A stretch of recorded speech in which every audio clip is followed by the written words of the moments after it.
Last spring, WHYY presented 100 Mile Monument. It focused on the history of the DuPont Highway, which we know as Route 13. The road is home to many big-name businesses as well. And as part of our content partner series with Delaware Today magazine, we stop in Dover to see how the roadway is still shaping Delaware's economy. If you drive along Route 13 in Dover, you may have noticed several new businesses springing up.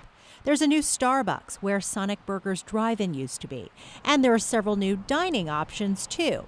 But hidden among those national chains are two family-owned businesses that have stood the test of time. We've been here since 1971, 45 years.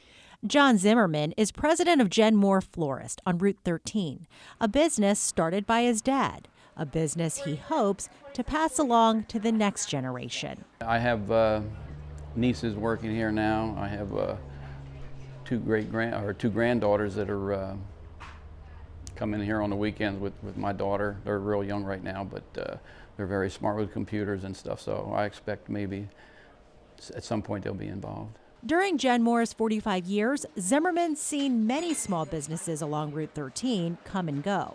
Well, certainly a lot of the small businesses, went under, especially when the big box stores like Walmart came. You had a lot of hardware stores and specialty stores that didn't survive the recession.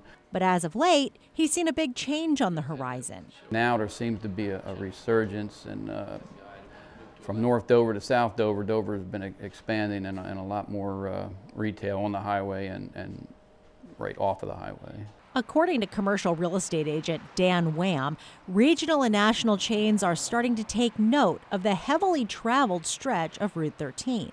I think the Central Delaware Chamber of Commerce has done a good job getting the word out about Dover. Certainly, with the workforce, with the air base and Kraft Foods and some of the other larger businesses, it's a good economy here. Down the road, Dale Teat of Earl Teat Music Store believes Delaware's distinction as a tax-free state also helps. The no sales tax is a big deal. That is something that Delaware seems to try to hold on. Earl Teat Music has been around since the 80s. With two locations in Delaware, one in Dover and the other in Delmar, Teat says his location on Route 13 is paying off. The exposure that we have actually being on the highway now, I don't know what the amount of cars that goes by every day, but it's a lot of cars that see our sign that are interested, that maybe if we hadn't been on the highway, wouldn't know there's a music store even here. Teat says the easy access to Route 13 is another plus, especially since his family-run business has had to relocate numerous times as Dover's business environment changed. Back when we were in the Blue Hen Mall, you had to go into the mall to see us. When we were downtown Dover, you had to go into downtown Dover to see us. The shopping center, if you were not in the shopping center, which was set off the highway, you wouldn't see us. It also helps that his business is patronized by other local businesses. We've worked with Dover Downs in particular a lot of times with some of their celebrities they've had that needed what they call backline. We work with Harrington Casino. I've supplied them with products as well. Teat believes even more eyes are going to be on his business now that new stores are moving in. Our particular location already, directly across the street, there's been a vacant Walmart store for years, and someone I think bought it last year, whatever, and as you can see, there's stores popping up in there and other major stores. Here with us now is Kim Hoey. She wrote the companion article in Delaware Today. Kim, thanks so much for being here. Oh, thanks for having me. Your article was so interesting because Dover Air Force Base, the universities, they've been around for a while. So why are we now seeing such a boom? Well, I really think it's not by accident. It was all by design.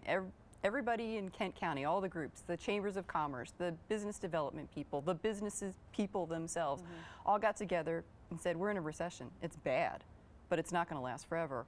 What can we do to position ourselves as best we can when we come out of it? And that's what they did. And now we're seeing the fruits of that.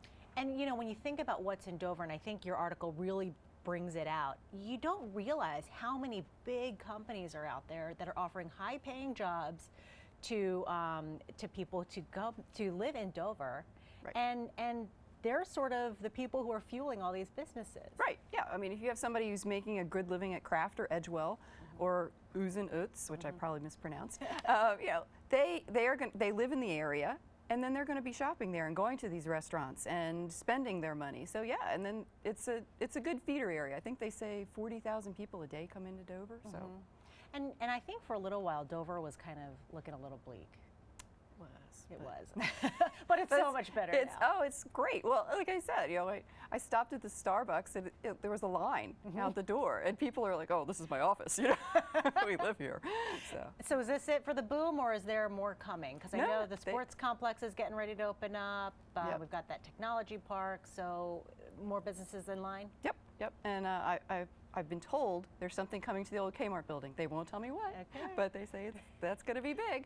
So, but yes, there's more businesses. The technology park exactly is growing. The Oscar building at Dell State, where they have all sorts of technology and different things that can be happening there, is an incubator for small businesses. So there's plenty of room for growth in Dover. All right, stay tuned. Thank you so much, Kim. You can read Kim's story in Delaware Today magazine, which is on the stands. You can also read it online at delawaretoday.com.